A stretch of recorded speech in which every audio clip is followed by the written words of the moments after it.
My deceased ancestor's voice can't leave my head, and he keeps telling me to eat his longsword. Turns out that my entire family and estate were slain by this very stupid white knight, and I say stupid because he decided to spare only me in the entire estate. I mourned my family just as much as I trained relentlessly to acquire real strength, but I strangely encountered my ancestor who shared my sentiment for revenge against that savage man. But the only way that I can gain the family's strength is by... I rose from the floor feeling hungover from the previous night's traumatizing experience, my entire body having been engulfed in unbearable flames after I ate the sword.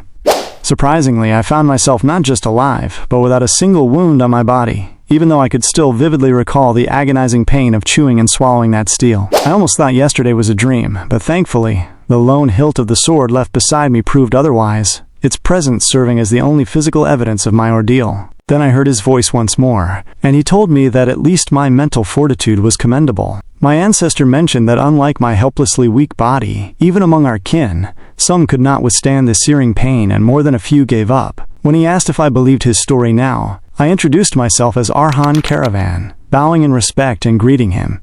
And when my ancestor told me to call him master because all who received his teachings had done so, I looked up and asked if this meant I had truly inherited his great power as my father claimed. Noting that while he mentioned I could gain power simply by consuming a sword, I didn't feel like much had changed. He told me there had been a bit of a problem on my part, explaining that his original plan was to have me eat his beloved sword to raise me to the level of a swordmaster. However, because his blood has been thinned over generations, my ability to digest the sword's power seemed to have weakened considerably, making it impossible for me to fully digest the essence of his sword in my current state.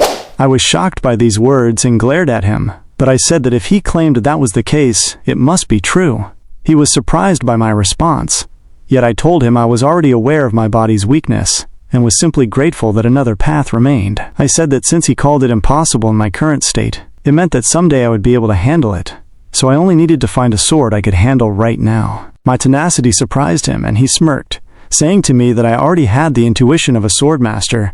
This caused the scene to shift to a disheveled outside space where old, shabby weapons were abandoned, and as I asked him to pick one out for me, he expressed how gloomy the place was, betting that necromancers would love it. I told him there was no more suitable place than this pile of scrap metal and slum trash to seek a sword that met his conditions. He looked around and said that in the beginning, he too used to devour swords in places where the smell of blood was thick, eating blades clutched by dead soldiers to grow stronger and survive. He mentioned how this place reminded him of those times when countless lives were exhausted without a trace, yet a select few left behind a dazzling point of light. Suddenly, he pointed and told me to take a specific one, calling it the second sword I must devour. 1 month later, back at my place, some bandits broke in and discussed how there was not a single presence in the village. One man said maybe a warlock used the mansion for experiments, but another responded that they would have died the moment they stepped foot inside if that were true. They walked into a bigger room, excited by the reek of riches, and one sat on a chair, chuckling that an abandoned place with no caretaker said it all. One opened a drawer and pulled out a freshly laundered dress, smelling it like a creep and saying the scent was different, while another licked his sword, laughing that they might have another kind of fun. Suddenly, my voice pierced the space as I asked them to stop, stepping in to say that my mother liked things tidy and hated it when her belongings were a mess. I told them to quietly put it down so we could have a conversation. They looked at me, puzzled, until one asked if I was the son of the mansion's owner, while another expressed sadness that I wasn't a lady. I asked if they came for food or a place to stay, stating I was willing to accept them as guests for either reason. This caused one man to ask what I was yapping about, calling me a brat and saying I had no common sense before pulling his sword and asking why I crawled out to make a fuss. I glared at him and closed my eyes. The man screamed and dashed with his axe, but I opened my eyes and pulled my sword, stabbing him through the stomach so swiftly it pierced his back.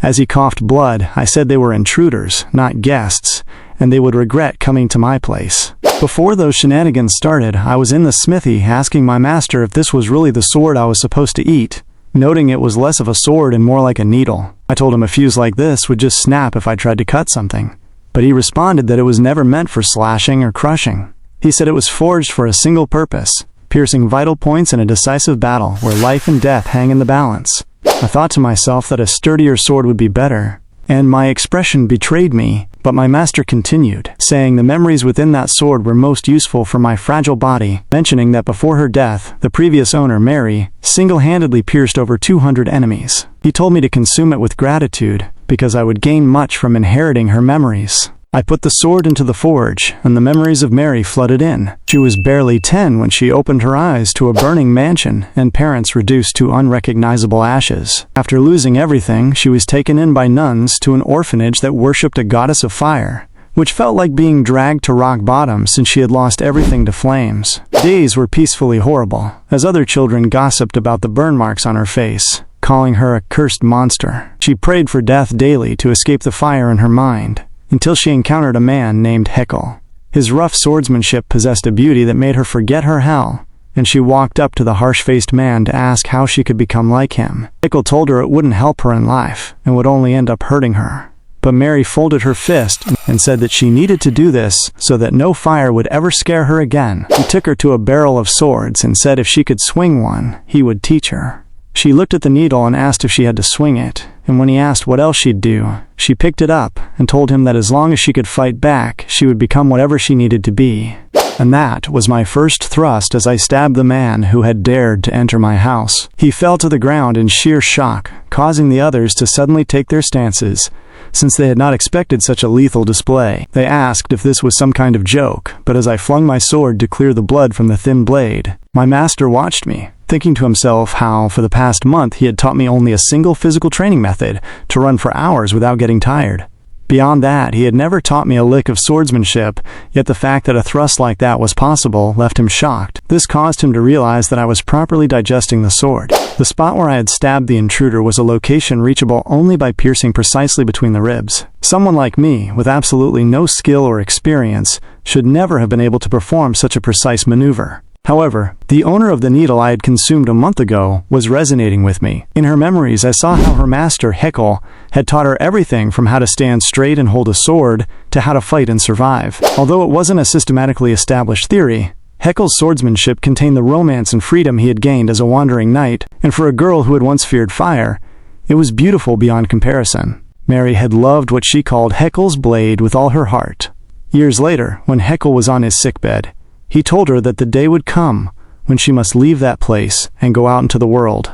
He mentioned that his final lesson was the last thing he could leave her, expressing his gladness that she was there at the end of his journey before he finally passed away. This loss caused her to grieve, after which she left the orphanage just as Heckle had taught her. Surrounded by evil men in the world, she had to protect herself, and before long she made a name for herself as a well-known mercenary. Because she used a peculiar sword as thin as a needle, and was a rarity as a woman in that line of work, she became known as the Sewing Gaspy. This is the legacy I have inherited from eating her sword, and I realized this must be the digestion my master spoke of. As her memories flowed into my mind, everything spoke to me and felt connected. I finished up the man in front of me. Removing my sword, I decided to put a clear end to this whole thing. This was my first kill, yet, despite that fact, I felt no emotions at all. I could only focus on what remained before me. I knew I had found an opening because that first man underestimated me, but now that I was outnumbered, I couldn't expect the same luck. I wondered why they weren't charging at me when they had the advantage in numbers. My master told me they were for good reason too, noting that the movements I had just shown were not those of a beginner. He mentioned that while a moderate amount of fear helps one survive, excessive fear clouds judgment and makes an enemy seem larger than they really are. He said that in their eyes, I was likely a murderous fiend, the very embodiment of a skilled swordsman, and deciding to use their hesitation, I dashed forward swiftly with my needle in hand. They screamed at me not to come any closer and held their weapons ready to swing, but I dodged swiftly. Moving back with every step calculated, I pierced the second person right in the throat. This caused me to dash toward the third one, throwing myself upward to land behind him. I thrust the needle straight into his hand, and he immediately screamed in pain as the steel pierced him. I felt as though I was moving, just as Mary had when she pierced her foes. Her strength was a natural, fluid flexibility, a body like a dancer that could fly like a bird from any posture or angle. She used her needle to thrust every which way, aiming for the enemy's life to finish them instantly. Only the last person remained, holding his blade and crying as he looked at me. I could see that to him, I was nothing but a murderous fiend. Later that evening, I was covering the hole where I had buried the bodies of the intruders, when my master asked if I would finally cast away my doubts. He mentioned that if I had the stamina to swing a sword all day without losing my breath, then 4 untamed thugs were opponents I could easily handle alone. and I realized everything he said was true. My body was becoming as flexible as a dancer's, reacting to Mary's memories as they became clearer during the fight. I began to understand what it was like for her to fight against the world, wondering if this was the power of digestion my master spoke of, the ability to grow stronger the more one understands their opponent. My master called to me. He promised that my days ahead would be so painful I would rather be dead. So much so that the hardship I faced today would feel like a blessing. He asked if I would still walk this path even after hearing that, to which I replied that if it meant I could point my sword at that man Carlos's throat, I would walk it no matter the pain.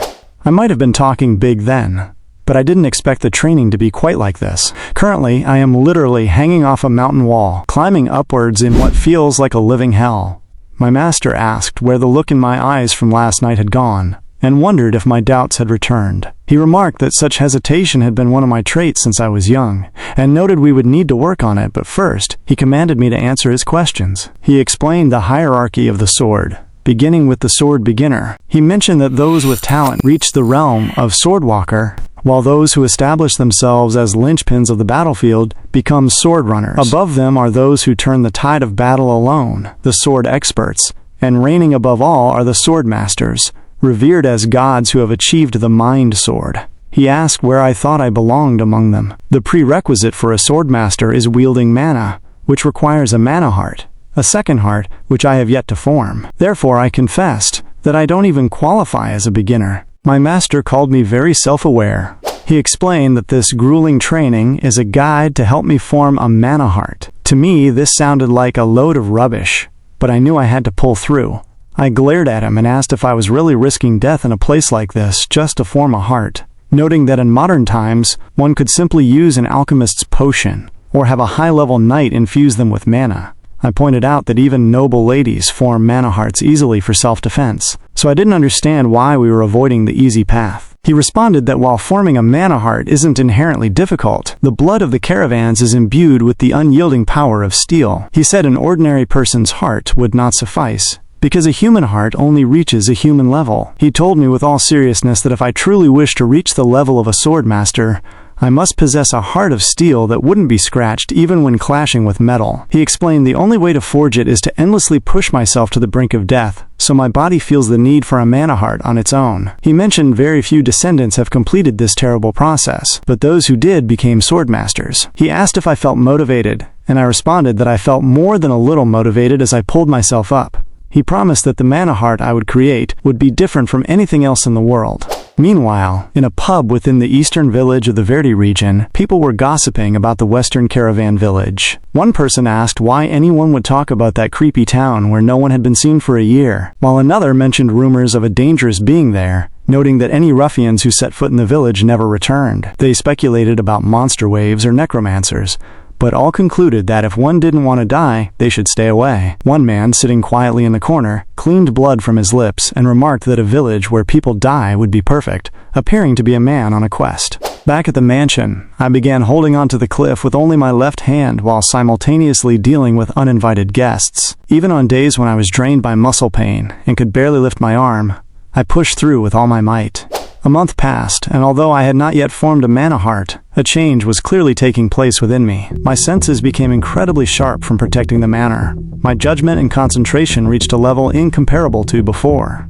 I noticed that when I focused on a single point while wielding the needle, time seemed to stop for everyone but me, allowing me to thrust with blinding speed. The reason for this change was simple. I could finally feel mana. Returning to the Grave of Swords, I marveled at achieving this despite being a novice, though I suspected the power of the needle played a part. I asked my master what kind of power I would possess at the next level. He told me not to be impressed by something so trivial, saying I was still a novice, but he answered that once I form a mana heart and become a beginner, I will be on equal footing with the needle's original owner. He explained that the stage beyond that is the Swordwalker, a realm of superhumans who can enhance their physical abilities and construct domains for offense and defense. He noted the difference between the stages is vast. I then asked if my sensing was correct regarding a man who had recently entered the territory. I suspected he was a swordwalker. My master confirmed this, saying the man was on a completely different level from the rubble I had dealt with and that in my current state, I wouldn't last a second.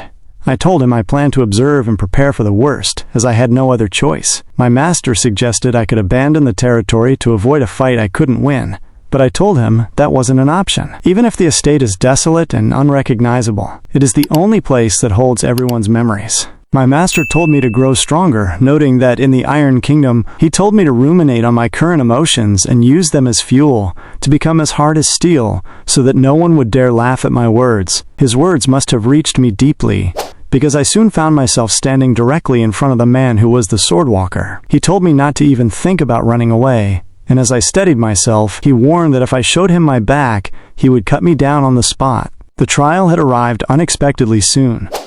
After the mysterious man set foot in my territory, observing him became a new part of my daily routine, and what I learned in the process was quite clear. Even though the village was full of empty houses, he acted as if he believed every single one still had an owner, never touching the smallest trinket and living a simple life with only the belongings he brought. Aside from his restraint, his only notable traits were that he would lose himself in thought while watching the sunset or spend his time praying, which caused me to conclude that our guest was likely a knight. My master agreed with this assessment, claiming that the man was a swordsman who had attained the level of a swordwalker. He noted that the man strictly adhered to rules and manners even when no one was watching, and such inflexible people were rare to find if they weren't knights. I suggested that, in that case, he might not be a bad first neighbor, as knights are those who uphold honor and pursue justice, making them far better than other intruders. However, my master warned me that while knights pursue honor, it is misleading to call them righteous, as honor is highly subjective and defined by the one to whom they have sworn loyalty.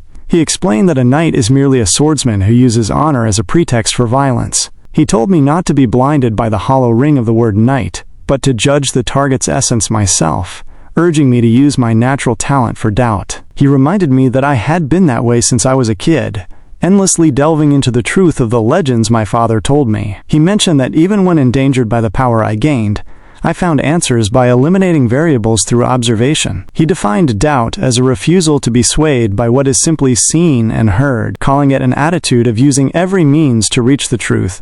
He insisted that those who do not doubt can never cross their limits, so I promised to keep his words in mind. Despite my master's warnings, I spent plenty of time determining that the man wouldn't become an intruder, and eventually approached him slowly to invite him to be a neighbor. That day, however, I was met with a sword thrown at me. He told me he knew I had been watching him and warned me not to even think about running away, saying that if I showed my back, he would cut me down on the spot. I didn't expect it to turn out like this, but then again, Mary's alias, the Sewing Gatsby, was more widely known than she had thought. In her memories, I saw how her reputation brought recruitment offers and pestering thugs, leading her to arrogantly believe she was truly a strong swordmaster. That arrogance was shattered when she encountered a real swordsman, who mocked her nickname and her feeble sword. He had pulled her head and called her a lowly mercenary, claiming she only survived because his code, the rules of the Red Hawk Knight, forbade taking the lives of women and children.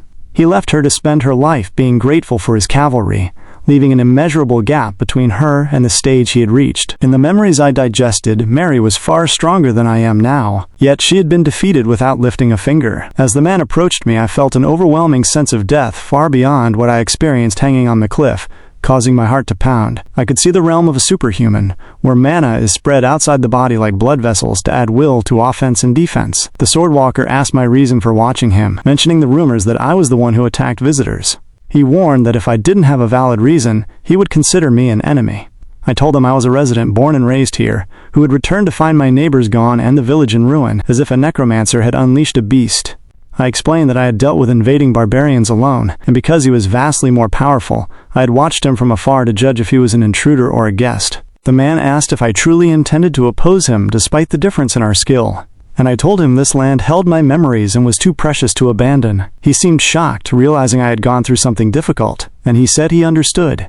He offered to state his position so we could be neighbors, asking me to lower my guard and sword so he could sheath his and tell his story. His proposal reminded me of my master's voice, urging me to push myself to the brink of death to crave a mana heart. However, I told the man I was sorry, but I could not do that, as I couldn't fully trust him yet, and needed my sword for defense.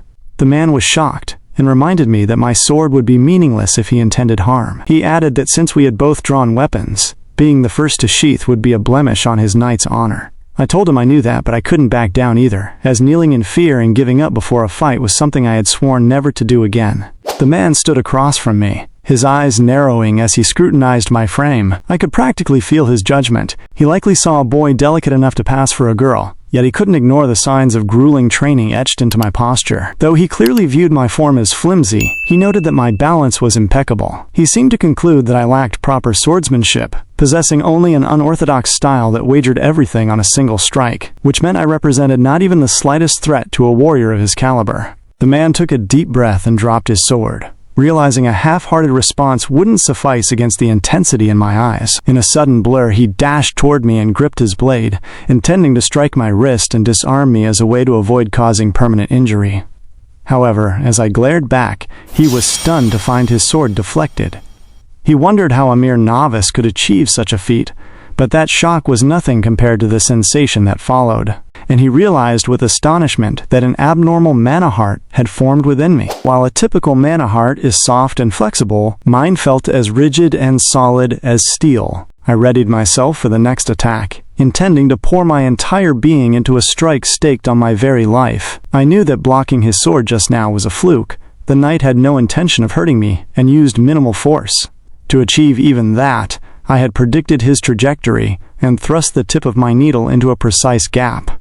The price for that miracle was steep, resulting in an impact that felt like colliding with a speeding carriage. The gap in our power was a raging abyss. Despite the pain, I smirked because I had finally awoken my heart of steel. Even as a beginner whose thrust might never reach him, I knew I had to create my own path. I pointed my needle at him, using Mary's memories as my stepping stone. I recalled the moment she faced an insurmountable wall, and her body trembled with fear. Yet she found strength in Heckle's voice. He had told her that walls exist solely to be overcome, and that settling before a limit was merely an excuse for the cowardly. He had warned her that she would be torn apart and fall to her knees in hopelessness. But if she continued to strike, her sword would eventually surpass its limits. I decided to believe in myself. Faced with this massive wall of a man, the crushing hopelessness made every step a burden, but I refused to run. This trial was a necessary part of my forging. My ancestor watched me with pride, seeing the true essence of a caravan. I dashed forward. I was afraid, just as Mary had been afraid when she was the sole survivor of the flames. I realized then that what I truly feared was not the fire, but my own weakness and the tendency to run away. The distance closed. I screamed for the attack, and we clashed instantly. My needle spun away, flying through the air as the force overwhelmed me. I thought of Mary, who had left the orphanage with Heckle's needle and lived a life of wandering. Though the world was full of walls that couldn't be overcome by will alone, she could claim that she never once turned away from them, and they would meet again in the embrace of the flames, and she would tell Heckle that she was no longer afraid. At that moment, I realized the needle's digestion was finally complete. I had fully absorbed the essence and memories of the sword. When I finally opened my eyes, it was already late in the night, and the sight of a nearby fire caused me to realize that I had lost consciousness. I rose slightly, clutching the robe that covered me, and recognized it as belonging to the knight, which meant I had failed to break through in our clash. However, my ancestor's voice pierced the silence and told me not to be disheartened, declaring that it was a struggle worthy of the caravan name. He asked if I had noticed that along with the painful defeat, I had completely digested the needle. Truly, I could feel my muscles becoming incomparably more flexible, and my senses sharpening like those of a wild beast, making me feel like a veteran mercenary who had lived an entire life on the battlefield. I think I finally understood my master's intention in choosing that sword. It wasn't just for its strength, but because he wanted to show me Mary's life itself, the will that never gives up in the face of immense trials. I smirked to myself, wondering if it would have hurt him to tell me things like that from the start. In that moment, the knight walked back into the space and mentioned that it seemed I had regained consciousness while he was fetching water. This caused me to immediately dash backward to regain my stance, as I still didn't know this man's true intent. My ancestor told me there was no need for such suspicion, but I felt that a bit of doubt was still unavoidable. The knight explained that he understood why it was difficult for me to lower my guard given what I had been through, so he dropped his bag and asked if telling me his story first would help ease my mind. He opened his shirt to show me his condition and formally introduced himself as Patel, a retired wandering knight and a terminally ill patient on the verge of death. He mentioned that even high priests had affirmed he had only a month to live, making him nothing more than a sick man waiting for the end. This shocked me, and he asked if I would please listen to his story for a moment. As the commotion settled, Patel spoke with a clumsiness that felt like unadorned sincerity, pouring out his emotions incoherently. I learned that after his diagnosis, he left the knighthood he served because he didn't want to be a burden and simply wished to spend his final moments on his own terms. My ancestor whispered that there was no falsehood in his words, noting that Patel's mana heart was being devoured by his illness, and his life would end once it reached the depths. Patel asked if this was enough to qualify him as a neighbor, and I thanked him for sharing such a difficult story. I introduced myself as Arhan, the last resident of this forgotten land, and we welcomed each other to the neighborhood. My ancestor watched this exchange with confidence, realizing that time had come for my next step.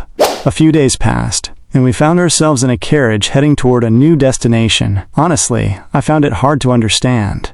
Now that I had ascended to the level of a sword beginner, I thought my master would instruct me directly, yet he insisted we travel. I mentioned that thanks to Sir Patel, I didn't have to worry about the mansion, but I questioned the need for such a long journey. My master made this sound, calling me a foolish descendant and saying I still hadn't escaped an ordinary person's mindset. He reminded me that caravans are special, and that my priority must be endless struggle and the digestion of new swords. He explained that our destination was the perfect place for such growth, a stage for life-staking duels where only those who seek flesh-splattering strife gather. He told me that in his era, that place was known as the arena. As we arrived, the sound of clashing swords and the screams of barbaric men filled the air, marking the beginning of a new chapter as I stood there with my ancestor before the gates of combat. Alright folks, that's a wrap. The team wants to remind you guys to drop a like and a comment as well, which sounds fitting, but more so if you enjoyed the video, please do leave a like and drop a comment, as it really helps the channel and encourages us to post more. We have really fun videos here as well, so be sure to check out one more video, and if you are feeling generous, you can then subscribe to the channel. Once again, thanks for watching, and we hope to see you on the next one. Bye for now.